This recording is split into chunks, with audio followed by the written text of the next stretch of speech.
Welcome back to the channel. So here you are in glorious sunny Dorset. That's what you all think it's like.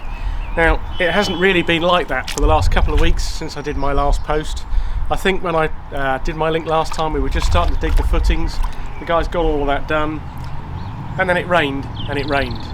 And part of our neighbour's garden wall fell in, and the fence fell into the trench.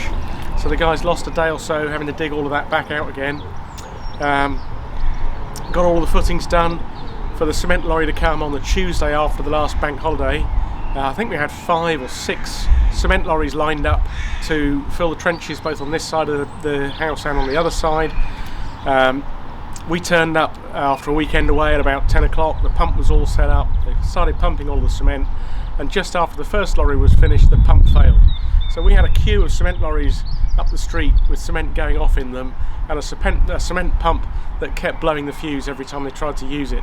So I'll cut across to some time-lapse footage of the guys starting in a nice peaceful way as they were using the pump to fill the footings at the beginning, and then I'll see a little bit more panicked as we went having to use wheelbarrows, the dumper truck, us having to move Bessie, our new caravan home, off the drive out into the road so that we could get the cement lorry down into the garden to dump the cement straight into the footings. So quite a panic day last week, but they got all of the footings done. The guys worked really, really hard to make sure that we got that done in time, and it's been pretty wet here since then. As you can see, you know, we're still in a few inches of water in the footings. This is the bank holiday Sunday. The guys are going to have the blocks delivered and start doing the first layer of block work starting on Tuesday morning. But what we'll do is take a look around the rest of the site, and you can see where we are in the progress that's been made. So let's just take a bit of a tour of what we're doing on the site. So, you know, you can see now that we've got the footings in, they're still under quite a bit of water. We'll be pumping that out before the block work starts, hopefully on Tuesday of next week. Maybe Wednesday, having looked at the weather forecast for Tuesday. You can see the existing property where we removed the porch over here. We'll be bricking up the original front door here, and I'm hoping that void we can use for the depth of that wall for our electrical installation, for our consumer unit, and for all of the switch gear and controls for the home automation that we're looking to install from Loxon. I'll be doing a session on home automation and why we've chosen Loxon over some of the other technologies used in previous properties in a bit more detail on a future session.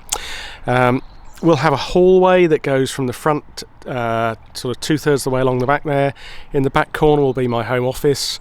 We'll have a new entrance into the hallway through to the open plan on the other side of the house, just where that existing window is in the middle. And then have a gym at the back. And then this main area here will be a double garage and workshop area. So really nicely insulated. We're going to put insulation under the floor. The walls out here are 350mm. with thermal block, with 100mm PIR insulation, of insulation in the roof. We're toying with putting underfloor heating in the garage, so I'm on the fence with that one. We'll see where we go. I'm in mind at the moment that if it only cost a couple of £100 for some extra plastic pipe, I could stick it in there, and if I never use it, so be it. But it might be quite nice just to because it's so well insulated, to lift the temperature if I'm doing work in there, particularly lying down working on a car or something like that. Might make it quite a nice place to work. So we'll see how that develops, and I'll be doing a lot more detail on the underfloor heating as we go through that. We're hoping to do some of that work ourselves. I've been working with one of the underfloor heating providers who will be designing the system, but also need to work with a local plumber who I'm hopefully found, who will help us with the bits that we can't do. So the installation of the boiler, the hot water tank, and those sorts of things. But we'll certainly be doing the plumbing in the kitchens and bathrooms and those sorts of things, which are your more typical DIY efforts. So we'll wander around and have a look at the back of the property. It's been really wet here. It's nice and dry and sunny now, but it's been so slippery and wet. The guys they're doing the footings really, really struggled. But we've got the footings in at the back of the property now. Still quite a bit of soil and stuff on site, as you can see, and work going on with drainage. But you can start to see where we're going to be going at the back of the property here. So I've got some work to do. Once we start to move out of some of the property here, the existing utility room here. I'll be taking that down. The window that you can see in the showroom there will be bricked up and become an internal wall, and the house will come out the full length from that corner, giving us that open plan room that we want, which is our lounge, kitchen, dining space. So most of that all in one room, but a nice big room, something like 9.5 metres by 7.5 metres, cutting across to this corner. So you can see, as I said, we've still got a lot of spoil. It's just been so messy, so we'll probably have another grab lorry in shortly.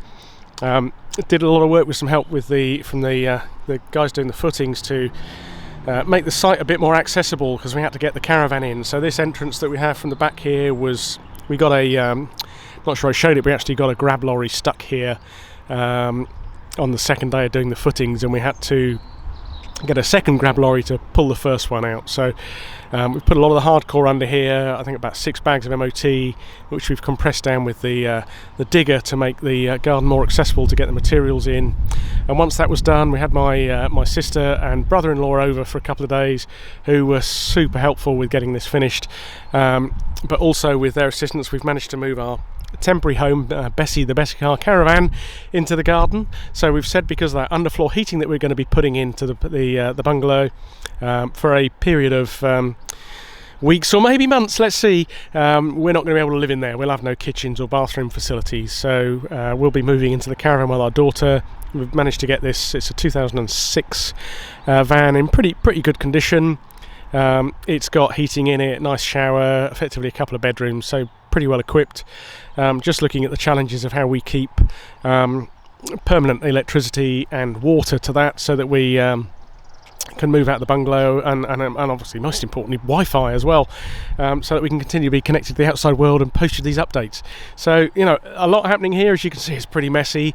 Really excited about what's going to be happening this week. So starting on Tuesday, possibly Wednesday, depending on the weather, we'll have all the blocks delivered, and the guys should be up to DPC level in I think 2 or 3 weeks, and then you'll really start to see the thing coming up out of the ground. So we'll cut across and actually have a look now at some of the challenges the guys had with doing the foundations that I mentioned earlier on, and having to do all that work by hand.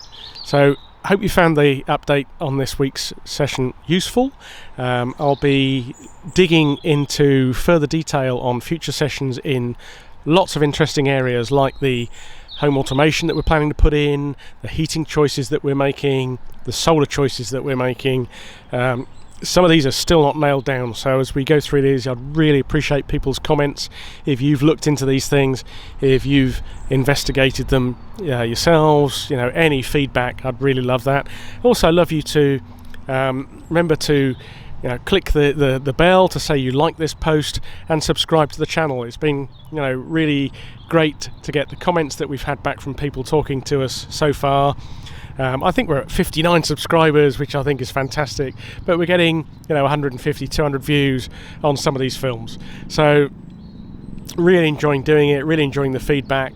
If there's things you'd like to see, if there's questions that you've got that you'd like us to answer, we'd really love to hear them, and love to go into detail on things that you'd like to know about. We're learning a great deal, seeing some of the pains already just getting out of the ground, as you can see, on a project of this size. So click like and subscribe, and we'll be back very soon with our next episode.